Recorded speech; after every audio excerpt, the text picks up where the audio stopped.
एक सब्ज नकल के तौर पे बनाया गया। 1994 में इस्तांबुल के मेयर के तौर पे हुकूमत में आए। 5.9 बिलियन डॉलर, 2 बिलियन डॉलर की तजारत हुई। इसके बावजूद 5 बिलियन डॉलर की तजारत हुई। हैरान किन इजाफा हुआ। 4 करोड़ 8 लाख डॉलर से ज्यादा की सिर्फ केमिकल प्रोडक्ट्स एक्सपोर्ट की।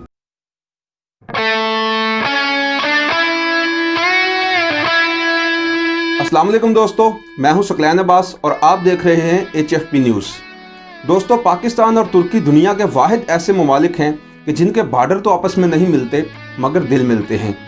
तुर्कों की पाकिस्तान से मोहब्बत और पाकिस्तानियों की तुर्कों से मोहब्बत रवायती है और सदियों पर मुहित। यहाँ के लोगों की वहाँ के लोगों से मोहब्बत का अंदाज़ा इस बात से लगा लें कि जब इस खित्ते के लोग खुद अंग्रेज़ों के ग़ुलाम थे और आज़ादी हासिल करने से कासिर थे, उस वक्त भी वो तुर्की की खिलाफत को बचाने के लिए तहरीक खिलाफत चला रहे थे। और उसके बाद जब पाकिस्तान वजूद में आया तो पाकिस्तान का परचम तुर्की के परचम की एक सब्ज नकल के तौर पे बनाया गया, यानी उसी तरह चांद और उसी तरह सितारा चुना गया और उनके सुर्ख रंग की जगह सब्ज रंग चुन लिया गया और अकलीतों के लिए सफ़ेद रंग भी शामिल कर दिया गया। तो इस तरह तुर्कों से पाकिस्तानों का ताल्लुक पुराना है और सदियों पे मुहित है। जो अच्छे दोस्त होते हैं वो अपने दोस्तों की अच्छी बातों से सीखते हैं। जिस तरह के इमरान खान ने कहा था कि हमें तुर्की से सीखने की ज़रूरत है कि किस तरह उन्होंने आलमी पाबंदियों के बावजूद अपनी मईशत को संभाला। अपनी मईशत को मजबूत करने के लिए तुर्क पॉलिसी साजों ने जो पॉलिसी अख्तियार की वो ये थी कि सियासत को मईशत पे हावी ना होने दिया जाए, यानी अगर किसी मुल्क के साथ सियासी अख्तलाफात हैं, सियासी दुश्मनी है, तो उसको मईशत के ऊपर असरअंदाज ना होने दिया जाए। इसकी एक अहम मिसाल इसराइल है। तुर्कों की इसराइल से उतनी ही दुश्मनी है जितनी कि पाकिस्तान की, और वो उसी तरह उसकी मुखालफत करते हैं जिस तरह के पाकिस्तान करता है। लेकिन अपनी मईशत को मजबूत करने के लिए उन्होंने इसराइल के साथ ताल्लुकात बनाने को भी गुनाह नहीं समझा, यानी 1949 में उन्होंने इसराइल को तस्लीम कर लिया और उसके साथ ही उनके मुआशी ताल्लुकात भी कायम हो गए। अब जब मैं ये बात करता हूँ तो कुछ दोस्त ये कहते हैं कि उस वक्त का तुर्की एक लिबरल तुर्की था और उनकी पॉलिसीज़ और थीं, और आज का तुर्की एक इस्लामी तुर्की है और आज की पॉलिसीज़ और हैं। इसलिए मैंने सोचा कि हम आज की उनकी खारजा पॉलिसी के बारे में बात करें कि आज की पॉलिसी में आज के दौर में वो किस तरह से अपनी मईशत को चला रहे हैं। तो इसलिए मैंने एर्दोगान के तुर्की की बात को करना मुनासिब समझा। यूँ तो पुराना तुर्की भी इसराइल को पसंद नहीं करता था, लेकिन एर्दोगान का तुर्की इसराइल का शायद सबसे बड़ा हरीफ समझा जाता है। पूरी दुनिया में इस वक्त जो तैयब एर्दोगान की और उसकी हुकूमत की इसराइल के ख़िलाफ़ जो पॉलिसीज़ हैं उनको डिस्कस किया जाता है। तैयब एर्दोगान 1994 में इस्तांबुल के मेयर के तौर पे हुकूमत में आए और 2003 में तुर्की के वज़ीर आज़म बन गए, लेकिन उस वक्त वो कोई ताकतवर वज़ीर आज़म नहीं थे। इस तरह सिलसिला चलता रहा और 2014 तक वो तुर्की के वज़ीर आज़म रहे। इलेक्शंस होते रहे और वो बार बार पावर में आते रहे। फिर वहाँ की तमाम सियासी पार्टियाँ उनकी क़यादत में जमा हुई और उन्होंने तुर्की के अंदर सदारती निज़ाम नाफिज कर दिया। और आज तुर्की के सदर की हैसियत से तैयब एर्दोगान एक ताकतवर सियासतदान हैं और ताकतवर लीडर हैं। रजब तैयब एर्दोगान इसराइल के बहुत बड़े नाकद हैं और फ़लस्तीन के बहुत बड़े हामी समझे जाते हैं। वो फ़लस्तीन के मुहाजिरीन के लिए कैंप बनवाते हैं, उनकी इमदाद करते हैं और ट्विटर के ऊपर उनके एंटी इसराइल ट्वीट्स आते रहते हैं।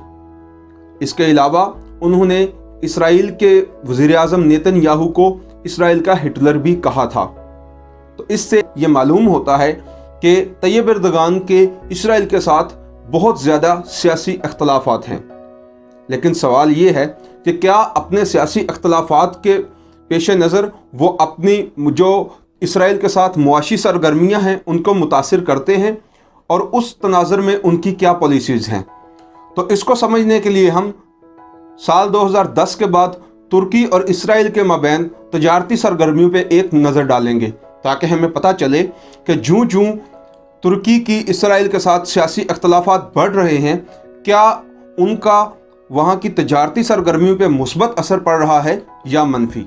साल 2010 में तुर्की और इसराइल के माबैन 1.59 बिलियन डॉलर यानी 1 अरब $59 करोड़ की तिजारत हुई। साल 2011 में इसमें 26% इजाफा हुआ और दोनों मुल्कों के दरमियान $2 बिलियन की तिजारत हुई। ये उसी वक्त हो रहा था जब तैयब एर्दोगान तुर्की के वज़ीर-ए-आज़म थे और वो शुरू से इसराइल के नाक़द भी हैं। साल 2012 में उसमें $1 बिलियन का और इजाफा हुआ और अगले साल $3 बिलियन की तिजारत हुई। इसी तरह साल 2013 में $4 बिलियन की तिजारत हुई और 2014 में तुर्की और इसराइल के हालात बहुत ख़राब थे, लेकिन इसके बावजूद $5 बिलियन की तिजारत हुई। उसके बाद उनमें कुछ जंगी झड़पें होती रहीं और हालात बिगड़ते गए। इसी तरह साल 2015 में थोड़ी सी कमी के साथ $4.5 बिलियन की तिजारत तुर्की और इसराइल के माबैन हुई। साल 2016 में थोड़ी और कमी आई और $4.3 बिलियन की बाहमी तिजारत इसराइल और तुर्की ने की। साल 2017 में ये तिजारत $4.4 बिलियन पे पहुंच गई और 2018 में $4.41 बिलियन तक इस तिजारत में इजाफा हुआ। अब साल 2019 आया जब तैयब एर्दोगान तुर्की के मजबूत तरीन कायद बन चुके थे। साल 2016 की फौजी बगावत को हराने के बाद यूं ही तैयब एर्दोगान बहुत मजबूत हो चुके थे, लेकिन साल 2017, 18 और 19 में वो बहुत मजबूत सियासी रहनुमा भी बन चुके थे। अब उनके सामने कोई सियासी हरीफ नहीं था और बज़ाहिर कोई ऐसी मसलहत भी नहीं थी कि जिसके लिए उनको मजबूरन इसराइल के साथ तिजारत को जारी रखना पड़ता। लेकिन हमने देखा कि साल 2018 में जो तिजारत सिर्फ $4.41 बिलियन पे मुहित थी, उसमें हैरानकुन इजाफा हुआ और साल 2019 में तुर्की और इसराइल ने $5.8 बिलियन का कारोबार किया, यानी $5 अरब 80 करोड़ का कारोबार तिजारत की मद में इसराइल और तुर्की ने साल 2019 में किया। 2020 की बात की जाए तो इस साल के पहले महीने में तुर्की ने इसराइल को $4 करोड़ 8 लाख से ज़्यादा की सिर्फ केमिकल प्रोडक्ट्स एक्सपोर्ट की। जनवरी 2020 के ये अदादोशुमार जनवरी 2019 के अदादोशुमार से 23% ज़्यादा थे। यानी कता नज़र इसके कि दोनों ममालिक के दरमियान सियासी और नज़रियाती अख्तलाफात किस कदर ज़्यादा हैं, दोनों ममालिक तजारत को सियासत और नज़रियात से अलग रखे हुए हैं और ये तजारती ताल्लुकात सिर्फ़ और सिर्फ सिविल प्रोडक्ट्स की हद तक नहीं हैं। तुर्की और इसराइल ने एक दूसरे के लिए दफाई सामान तैयार किया है, वेपन्स तैयार किए हैं और दोनों मुल्कों की फ़ौजों ने एक दूसरे के साथ मिल के मुश्तरका मशक़ें भी की हैं।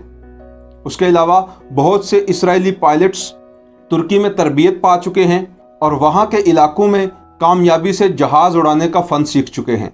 तुर्क ताजरों का ख्याल है तो कि तुर्की और इसराइल ने 2019 में जो $5.8 बिलियन की तजारत का रिकॉर्ड बनाया वो 2020 में टूट जाएगा।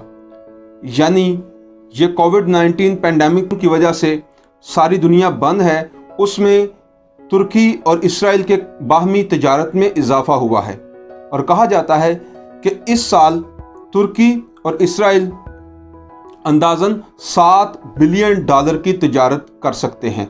इसके बरक्स पाकिस्तान और तुर्की जो पुराने और गहरे दोस्त हैं, उनके माबैन तिजारत कभी भी $900 मिलियन यानी $90 करोड़ से नहीं बढ़ सकी। अब जो बज़ाहिर तुर्की का दुश्मन है उसके साथ अरबों की तिजारत हो रही है और जो बज़ाहिर तुर्की का बहुत गहरा दोस्त है उसके साथ सिर्फ चंद करोड़ की तिजारत। आखिर क्यों? और जो अंदाज़ा किया जाता है कि तुर्की और इसराइल 2020 में $7 बिलियन की तिजारत करेंगे, इसकी मुआशी अहमियत अपने पाकिस्तानी दोस्तों को सिर्फ इस मिसाल से समझाऊंगा कि सऊदी अरब ने इमरान खान की गवर्नमेंट को सिर्फ $3 बिलियन दिए थे, सिर्फ $3 अरब, और उसके बाद उनका पाकिस्तान से रवैया ऐसा था जैसे वो अरबों के नहीं पाकिस्तानियों के बादशाह हैं। और उसके ऊपर मैं पिछली वीडियो में बात कर चुका हूं कि किस तरह उन्होंने एक शाह महमूद कुरैशी की एक स्पीच के ऊपर इतना गुस्सा किया कि वो पाकिस्तान के आर्मी चीफ को मिलने तक के लिए नहीं आए। तुर्की के बरक्स पाकिस्तान की मुआशी पॉलिसी ये है کہ جس ملک کے ساتھ تھوڑے تعلقات خراب ہیں اس کے ساتھ تجارت کو بھی ریڈ ٹیپزم کے ذریعے پابندیاں لگانا اور روکنا، اور جس کے ساتھ تعلقات اچھے ہیں یعنی دوستی ہے اس سے قرض مانگتے پھرنا۔ پاکستان کے پالیسی میکرز تجارت کو آزاد کیوں نہیں کرتے اور اپنے ملک کے اندر معاشی سرگرمیوں کو فروغ کیوں نہیں دیتے، اس کا فیصلہ میں آپ پہ چھوڑتا ہوں۔ دیکھتے رہیے HFP نیوز، اللہ نگہبان۔